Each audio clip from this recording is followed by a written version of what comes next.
Hello there. You are onto the Man-to-Man Session podcast. We raise kings to embrace their masculinity and amplify their influence in the society. Welcome. The Man-to-Man Session podcast is about to begin. What's up, everyone? Welcome to another edition of the M2M Session podcast. It's a pleasure to have us all here. My name is Ehnkay Umoh, and welcome to another edition. Oh yes, we're still on the confession series, my confession series on my struggle with pornography addiction. I believe that last week I had taken us to the point, very, very interesting point where I told us how I started surfing the net, searching for ways to break free from the addiction.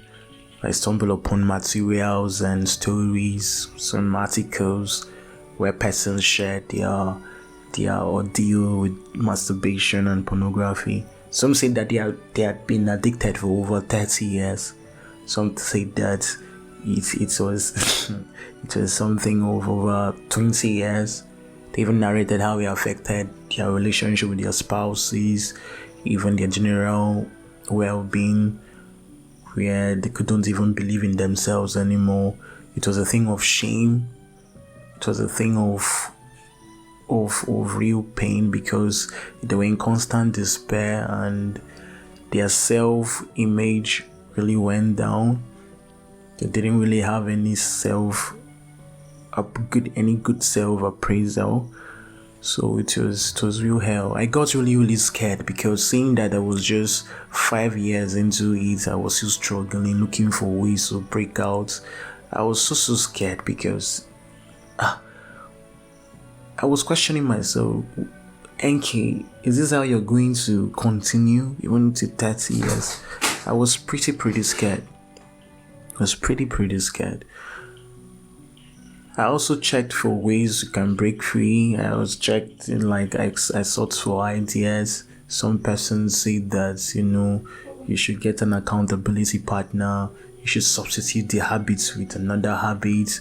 Maybe start learning a musical instrument. I tried all that, but it was never working. It was never working. So the interesting part, my addiction continued. It really continued. Really continued. I employed religious means. So I shouldn't really say religious, but I also employed spiritual activities like, fasting and prayers, studying the Word of God. Sometimes I can go on 1 week fasting, maybe 3 days.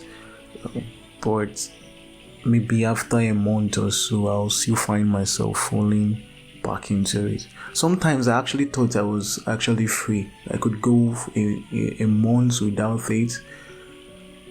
But the day I relapse, to be as if like I have lost something of real value, because how would I start all over again? It was real bad. I didn't know what to do sometimes. Remember I said that I confronted my brother that he should do with his porn CDs. At the point I traveled, I went for service, but even when my brother wasn't around, I still had access to my phone. I could still surf the net, so it wasn't even a problem of my brother having or keeping or littering porn dicks all around. It was now my problem. Initially I was blaming him, but I realized that the more I blamed him, or the more I stayed away or evaded taking responsibility for my problem, the more I continued struggling with it. So the first step, or the first thing that I did, was to accept or take responsibility for what I was going through. I did that. I stopped blaming anyone.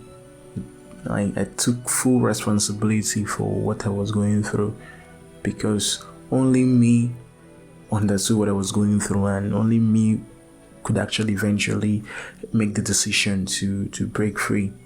So that was the first step. I saw that really helped a lot. Maybe if I was watching porn or pornography or let's see, if I could stay away for, let's say, 2 weeks, I realized I could actually increase it to 3 weeks. Even though I would relapse, it was a constant battle. But whenever I relapsed, I didn't give up. I said, for this, I have to break free from it. But I was still addicted. But there was a period that I stayed for long. Let's say I stayed for 6 months without watching porn, without pornography. It was while I was serving. The atmosphere of the place I was staying, it didn't permit that. It was a very, very hot atmosphere spiritually. So I stayed at the Nigerian Christian Corpers Fellowship, Mina. That's where I served. Prior to all this, before I traveled, I was in a relationship at the end of my undergraduate studies. I thought that maybe being in a relationship would save me from masturbation and pornography, but it never did.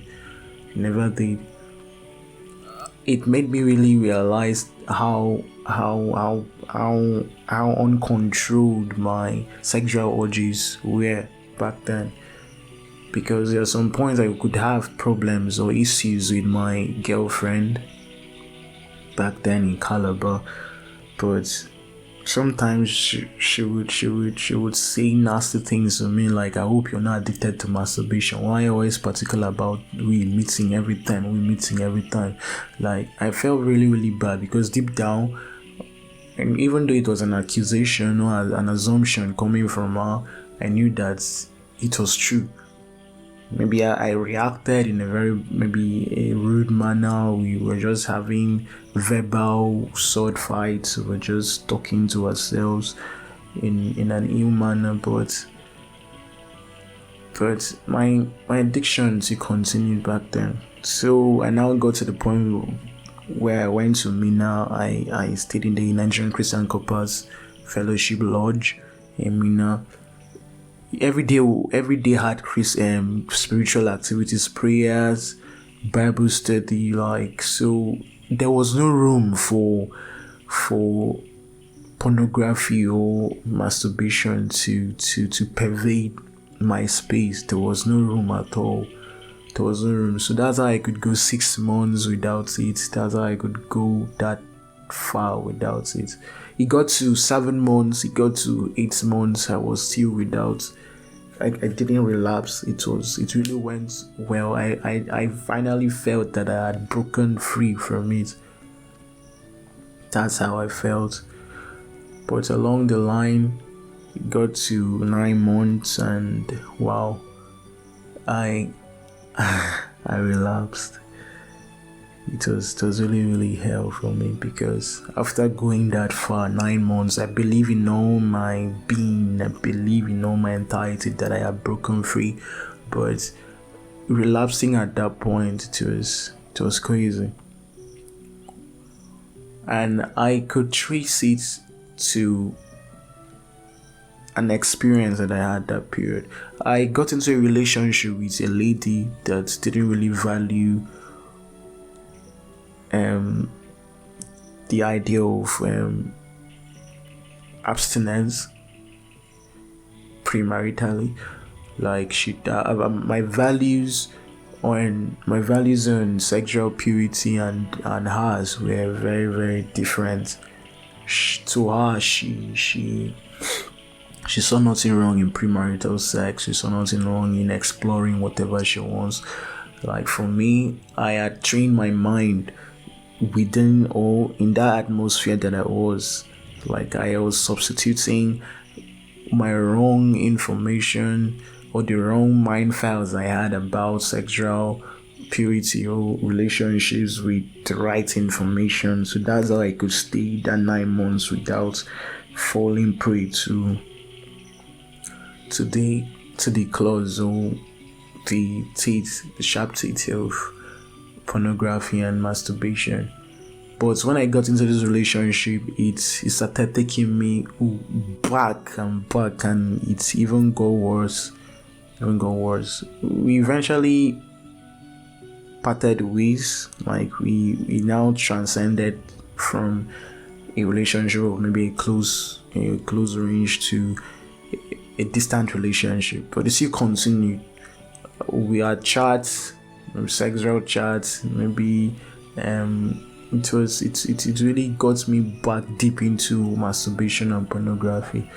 And for once, I couldn't recognize myself anymore, because the person that I was looking at in the mirror was very, very different from the person that could stay away for over 9 months. It was now weekly. I was falling and rising, sometimes 2 weeks still falling and rising.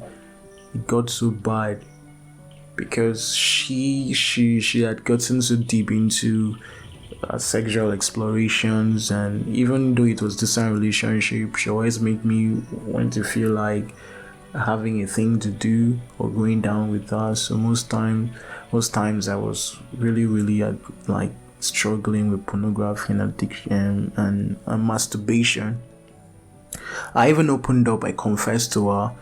It got to that point. I told her that I'm really struggling with this, and maybe she really valued the fact that I was sincere. But beyond that, I don't know. Maybe I knew I was supposed to break free or break up with her, but for one reason or the other, I still continued the relationship. I had to report myself to my pastor, my spiritual head in Lagos. That's after I left Mina, I went to Lagos State, where I started working. I first messaged him. I told him my struggles. Then he comforted me with a reply, told me that we should find time and see. I did see him, but the day I saw him, he was really tired after anchoring 3 services, church services. I saw that he was really tired. Even tears were dropping down from his eyes because of the fatigue. So I told him that he doesn't have to stress himself because of me. So I got back home. I made the decision that for this I have to be really serious with it. So what I discovered along the line, my fights with pornography, is that it became a daily battle. Like I had to be so conscious of it, because the pattern or the pathway whereby I would fall were always similar. You see, there maybe I start entertaining thoughts. From there, like ill thoughts, sexually ill thoughts. From there, it will lead to me isolating myself. Then maybe I want to watch porn. Then finally masturbation. The cycle was always the same. So I studied myself. I realized that I could actually do something about the early stage of the cycle. Maybe when I started entertaining those thoughts, maybe I substitute with something else, or I never allow myself get to that point where I start entertaining the thoughts, because sometimes they become really overwhelming. And along the line, it was back in 2020, yes, I discovered that there was actually a spiritual angle to it.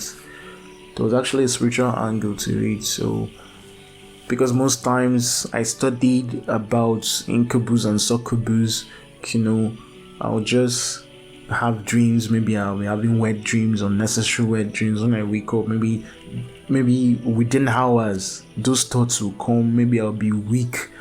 And I also discovered that anytime, because I pray every day. The day that I maybe my spiritual activities, let me not say spiritual activity, the day I don't really give attention to the word of God or maybe prayers, that I believe that I usually notice that there is a doorway that is open for thoughts and maybe the afflictions coming, because at the point I realized that the spiritual aspect of it was something I really had to give attention to.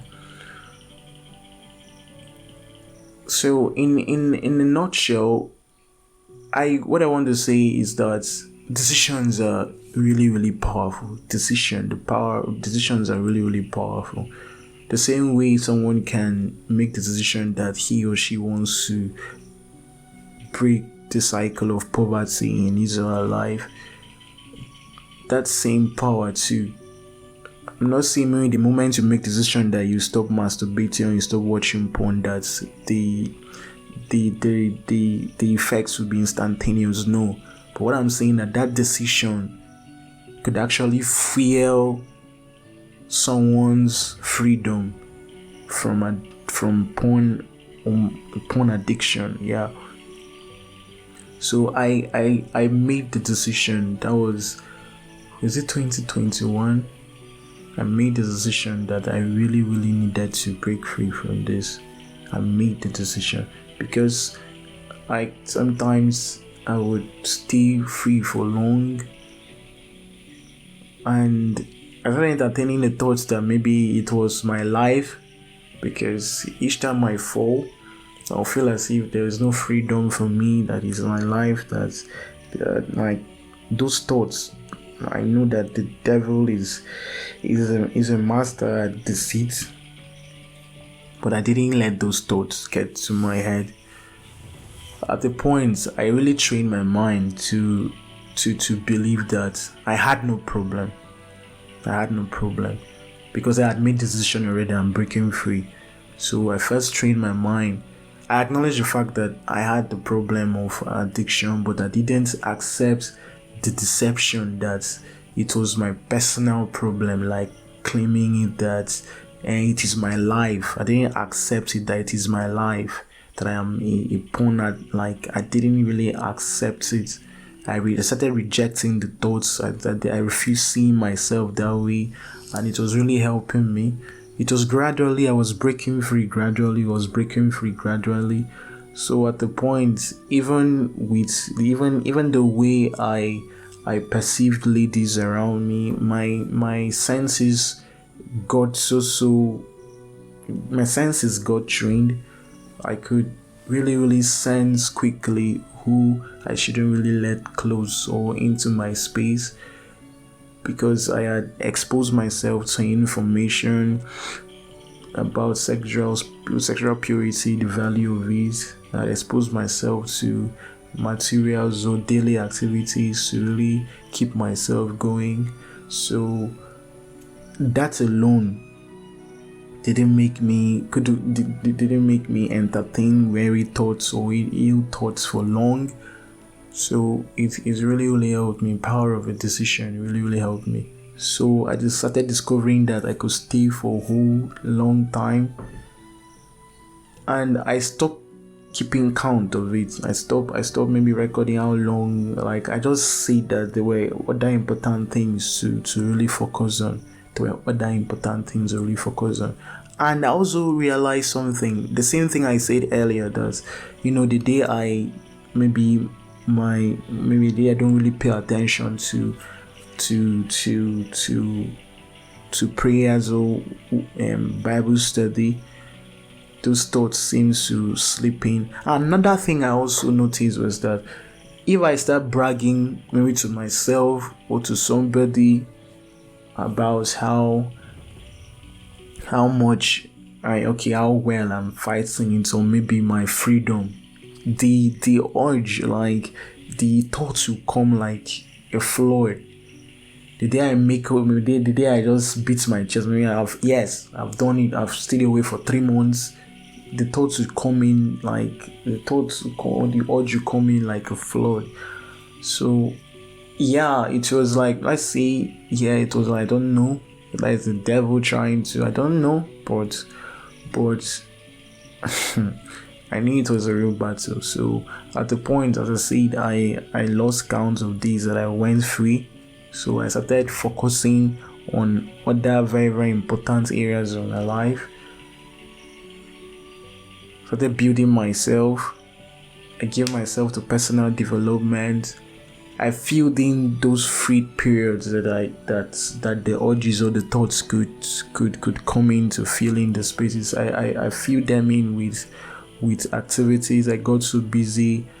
I got deep into writing. I write. I even have a book that I'll soon be publishing.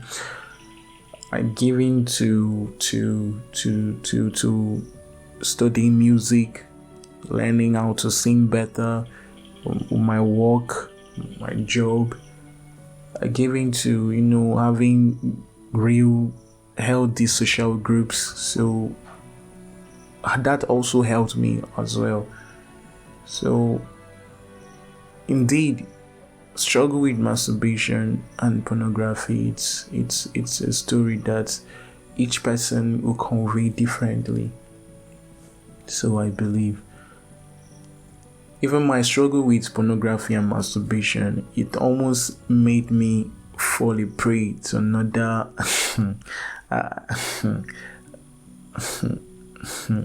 when I once read online